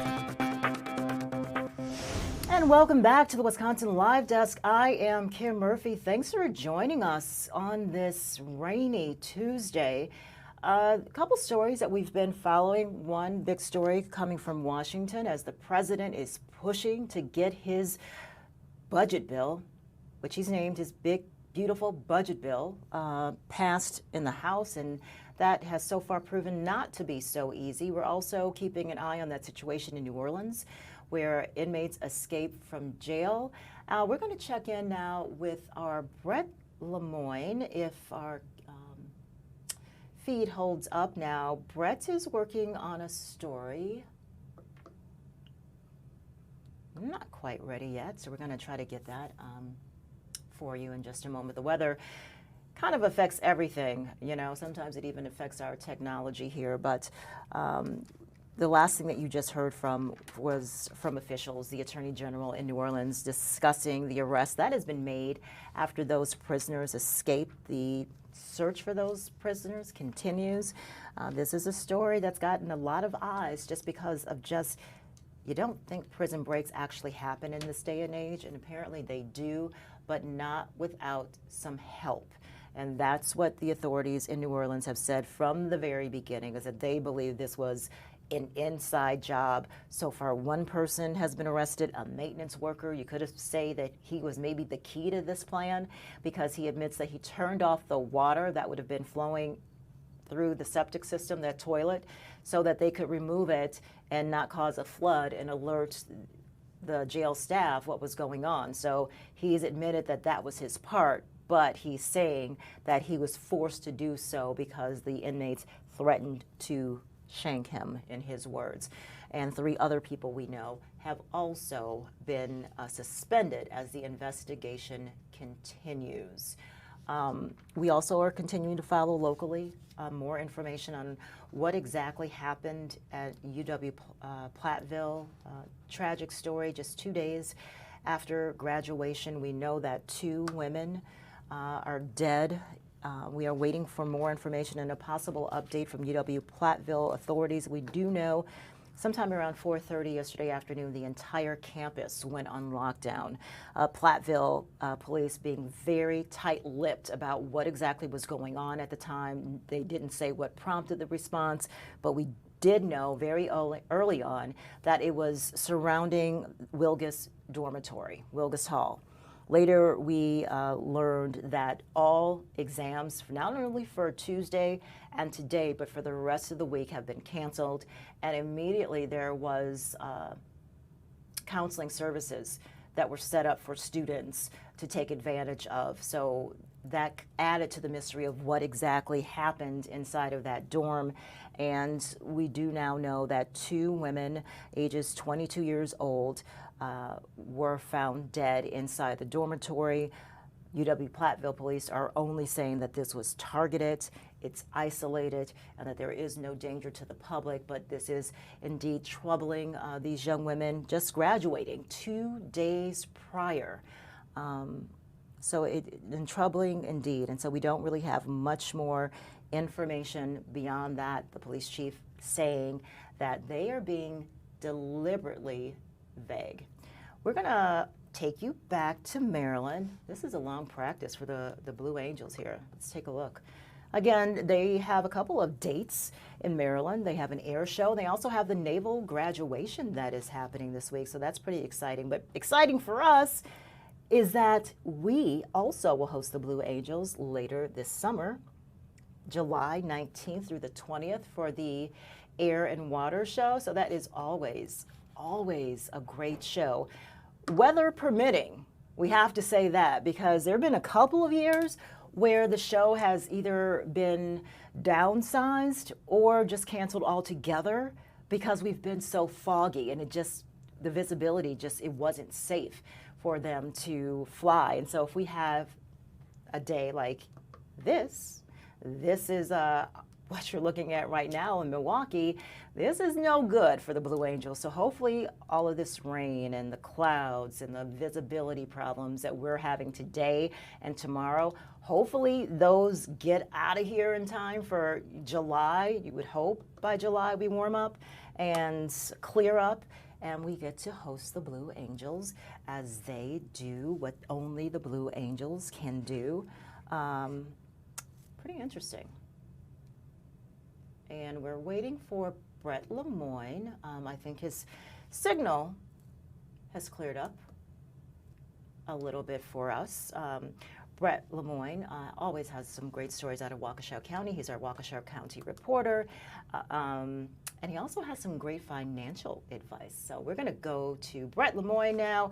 Brett, bear with me. I'm multitasking. I'm using my right brain and my left brain. And usually I just have half a brain. So I'm not even sure, you know, if this is going to work. That's not true at all. Listen, here's something that's going to blow your brain, Kim. Listen to this. This is amazing, right? We're at Arrowhead High School, and we're talking to some seniors in a manufacturing class, and they are actually clients of Landmark Credit Union. They have created this device that's helping people avoid skimming at the ATM. You know, skimming when people, those crooks put cameras up and they get your information from your credit card and whatnot. I want to bring in Gina Amaro Burns. She is with Landmark Credit Union. And Gina, just explain how this kind of came together. How did you work with the students here? Yes, Landmark Credit Union, we're excited. This is our second year working with Arrowhead Warhawks Engineering and Manufacturing Department. And this year we challenged our seniors to develop a custom pin pad for our outdoor ATMs, because according to FBI reports, ATM skimming costs customers $1 billion annually. And so Landmark proactively is identifying solutions so we can decrease that overall and make sure that that's not happening to our members. So in other words, people could put cameras somewhere, right? And there was no protection if you were at an outdoor ATM to put your PIN number in. And so how long have you been working with students to kind of create a solution for this? Yeah, that's the great part. It's just been this since this fall, so this semester. So they worked tirelessly over the course of the semester, and they had to build prototypes. We had to select them to make sure that it was appropriate for our product, and then we had to test them.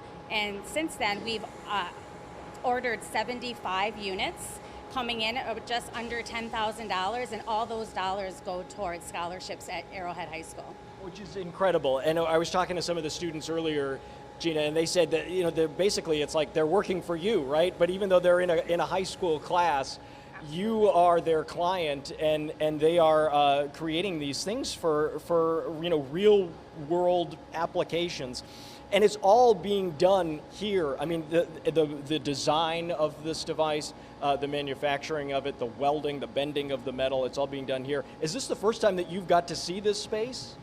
It's not the first time we saw it. We did something last year, but we knew that they did such a great job last year that we wanted to provide them another challenge that fit for us. And overall, it's a win-win for the school and for the students. They get a real-world experience and scholarships. And for Landmark, we get a custom product that really helps our Landmark members for increased security and privacy.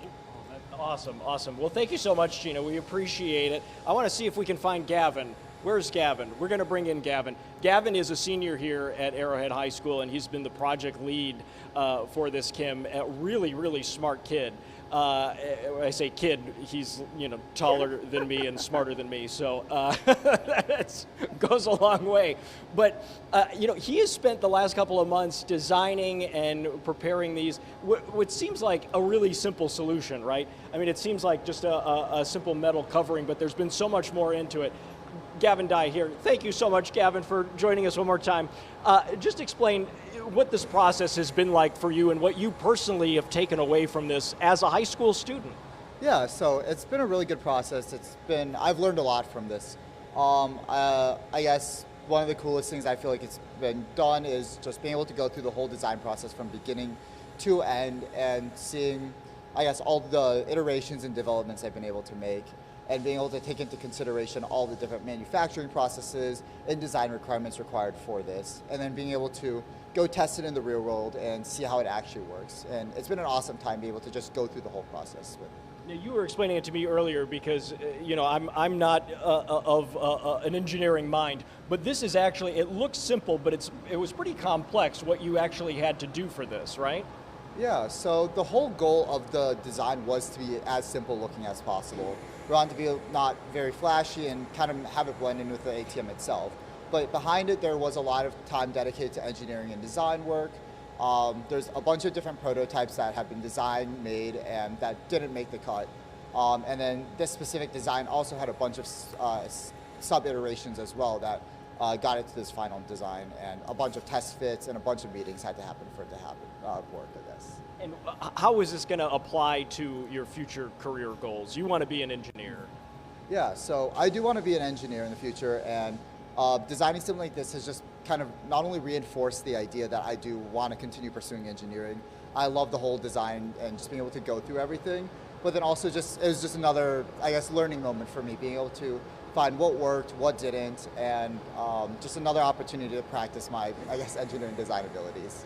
Well, thank you so much, Gavin. It was a pleasure speaking to you again. Congratulations on a successful journey here. Thank you so much. But yeah, Kim, I mean, this is just really, really cool stuff. Real world problems, right, that are being solved by high school students here in at Arrowhead Heartland High School. Just unbelievable what they've been able to accomplish over the last couple of months working with these clients. Landmark has purchased, as we heard from Gina, they purchased 75 of these for their ATMs in our area, and they've made a contribution of almost $10,000 towards some scholarships that are going to be available to these students taking these classes. So we've got so much more on this coming up on Fox Local later tonight. We're going to hear from their teacher as well, and we're going to get a little bit more in depth as to what goes on to make all of these products here in a classroom. I mean, I can't believe you look around. I mean, there's like lasers that are cutting metal here, well, and Brett, this is a classroom. I was going to say, I need to go back to school, but I mean high school, because none of this stuff was happening when I was in high school. Never. No, I mean, I could never imagine anything quite like this at my high school level. And I had a great high school, Waukesha West, go Wolverines. But I don't want to get hazed by any of the people because, you know, there's a rivalry here with Arrowhead. But, I mean, it really is just very, very cool, the work that's being done and the lessons, right, that these students are taking away from this. And it's real world We heard stuff. from their instructor earlier. Yeah, you can't have this replicated in a textbook. No. You know, I mean, this is actually students sitting across from clients addressing their needs and a real problem that affects, I don't know about you, Kim, but I mean, whenever I go to an ATM, that is the first thing that I do is inspect the machine. I've been and make sure that it's safe, and you never know. At a gas station, Wow. because I used to, use my credit card to, pay at the pump. There must have been a skimmer. The next thing I know, there were purchases happening at Best Buys in Illinois, at gas stations, and so on and so forth. So it can happen, no matter how safe you think you're being. And so as the scammers get more savvy, lending institutions also have to become more savvy on how to protect, and these students are leading the way. Yeah, and they were saying, I mean, Landmark was saying, I mean, it's just something as simple as a tiny strip of a camera, that just basically is just, like a thimble size that was, could be put on any ATM, not just Landmark, but any ATM, to be able to kind of get your account information, your PIN number and everything. So this provides a lot more peace of mind for folks like you, Kim, who utilize machines such as this out in the real world. Well, Brett Lemoyne, thank you so much for spending a little bit of your day. I know you got a lot more reporting to go, so thanks, and we'll see much more of your report coming up on Fox Local. Thanks, Kim. And we could not leave you today without an update on Thank the you. big boat. So Stephanie Quirk is following that story. We showed you how it got to the salvage yard. Well, how are they going to dismantle it? We've got that coming up. Stephanie Quirk is going to join us live right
This is the Wisconsin Live Desk.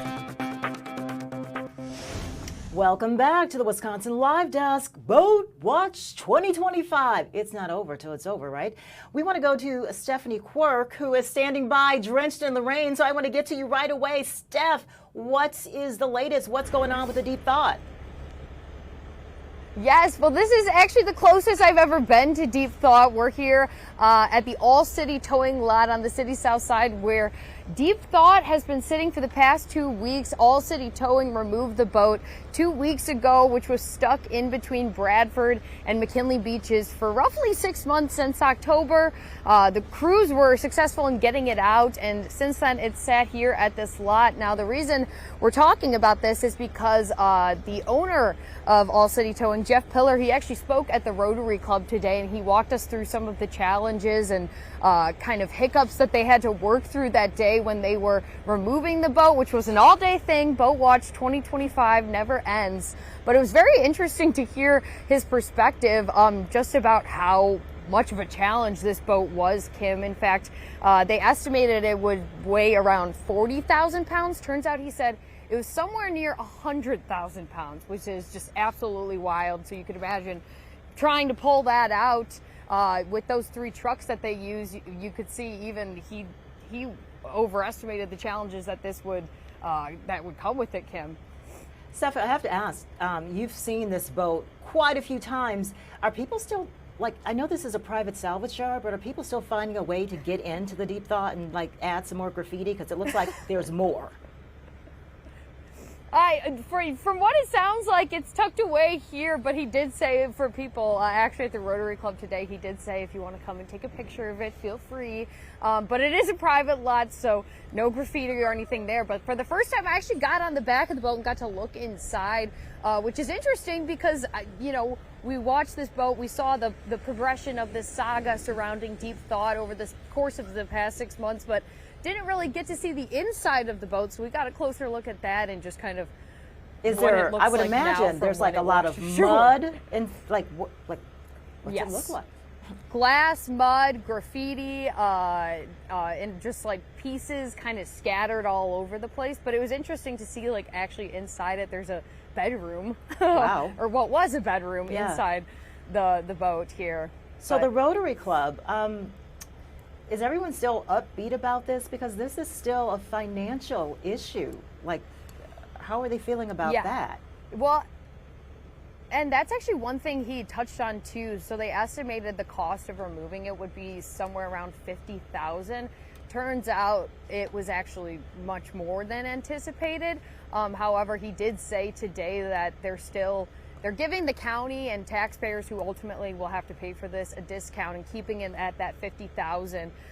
But turns out he has an invoice. That discount is somewhere around $35,000. So total $85,000 it took to remove this there. As for kind of what's next, he says the county is still kind of trying to decide what's next for the boat. For now, it'll just kind of sit here, remain at All City Towing in this lot, and I got to see a closer look of it, so that's pretty exciting. First time I think if you don't have a Christmas card, I mean, it might be. Yeah, right. I was at the Deep Thought, exactly. Yeah. Okay, now I have to ask you, as a coworker, I know it's miserable out there. You don't have an umbrella. Is it just futile because it's so windy? That's why you don't have an umbrella? I honestly, do you have an umbrella? Photojournalist. Oh, see, yeah, we didn't even think. We got so excited when we got here. We just kind of ran out of the car, didn't even grab the umbrella because we're like, there it is. There's the boat. I know. Okay, because I don't want you to get sick, so don't stay out there too long without an umbrella. Okay, do you have a deep thought? That's a good tip. Do you have a deep thought for today? A deep thought. My deep thought for today is that through all the rain and clouds, we're finding sunshine in Deep Thought. Ooh. That's my deep thought. That's a good one. All right. I always say carpe diem. That seize the day. Carpe diem. Yeah. The ship has yet to set sail. Right. I don't know. You're like, this is what we call tap dancing. 2 minutes to go. Anything else on your agenda? Hey, did you go see Beyonce? I did get to see Beyonce. Okay. I went on Sunday, and it was the most amazing thing ever. Was it the Yes. first time you've ever seen her in concert? So actually, it was my third time. I'm part of the Beehive. I love Beyonce. So I saw her 2 years ago for Renaissance, and then she's always at Soldier Field. So this was, which I have thoughts about Soldier Field. Everyone, the Aaron exit Mabin process of also went to the concert, and he had thoughts about Yeah, Soldier 'cause he's Field because it's Saturday. not easy to get Yeah. in and out, and you have to no, walk. No, it's very, and it's like you're in a crowded group of people trying to get out, so it's like the process of getting out. But I learned my lesson 2 years ago because you have to take the little bikes that they have around to get you to bike to the Uber spot to exit. And I feel Otherwise, so you're gonna sorry be because walking there's this miles. one little man, usually, in a bike, hauling two broads, down. Yeah, and I was like, I'm so sorry. But I was doing negotiating. Yeah, so you did I was that. like, well, the guy up there told me it was a cheaper price, All right. Final question, Blue Ivy, what were your reviews? What I saw online, She's she so looked great. amazing. Oh my gosh, I love her so much, and she's improved so much. She's amazing. You could see what she's just like her mom. Yeah. She's incredible. I cried when she came on stage. Oh, all right. Stephanie Quirk, our entertainment reporter and our deep thought reporter. Thank you so much. Yeah. All right. Have a Thank good you, one. guys. All right. You too. So we're winding down this Tuesday afternoon on the Fox local desk. Let's see what else is going on. We're going to take you back to Annapolis, where the Blue Angels have been practicing, and this is just a preview for what's coming to Milwaukee for our Air and Water show in July, weather permitting. Thanks for watching the Wisconsin. Hey there, good evening. Missing man formation.